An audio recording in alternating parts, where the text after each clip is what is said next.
আমাদের সব রকম ডকুমেন্ট আছে। ফার্মেসি ওলারা এখানে যে অবৈধ ফার্মেসিগুলো আছে তারা দিন দিন আমাদের ব্যাপারে উল্টাপাল্টা কথা ছড়াইতেছে, মানে যেগুলোর কোনো মানে হয় না। তারা বিভিন্ন ধরনের কথা বলছে, তার কোনো ডকুমেন্টসও নাই।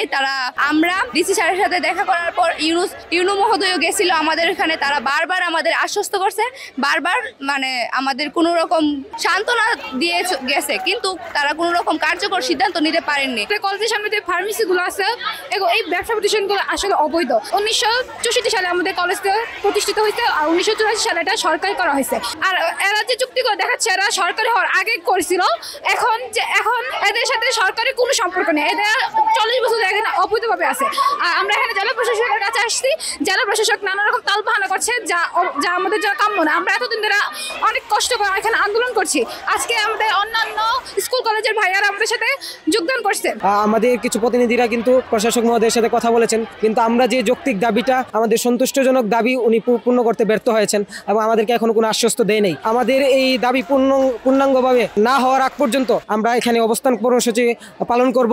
নায়াসিনামাইড ও স্যালিসাইলিক সমৃদ্ধ লিলি ফেস ওয়াশ যা ফেসের ডেড স্কিন সেল দূর করে দেয় দ্বিগুণ ফাস্টার ব্রাইটেনিং। আমরা এখানে অবস্থান করছি সব শিক্ষার্থীরা, মহিলা কলেজ, সরকারি কলেজ, সিটি কলেজ, পৌর কলেজ, ব্রাহ্মণবাড়িয়া সকল কলেজের স্টুডেন্টরা আমরা এখানে অবস্থান করছি।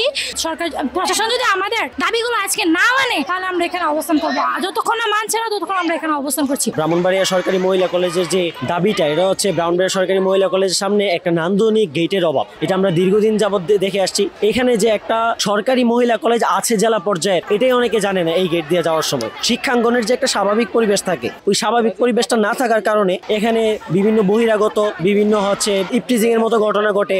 বিভিন্ন দোকান পাটে এই মানে শিক্ষাঙ্গনের যে শিক্ষামূলক পরিবেশটা ওইটা নিশ্চিত করা যাচ্ছে না। এরকম কোনো চিন্তা ভাবনা থাকতে পারে এই আন্দোলনটাকে এভাবে দীর্ঘায়িত করার মাধ্যমে আন্দোলনটাকে জিমিয়ে দেওয়া, কিন্তু আমরা এই ফাঁদে পা দিচ্ছি না।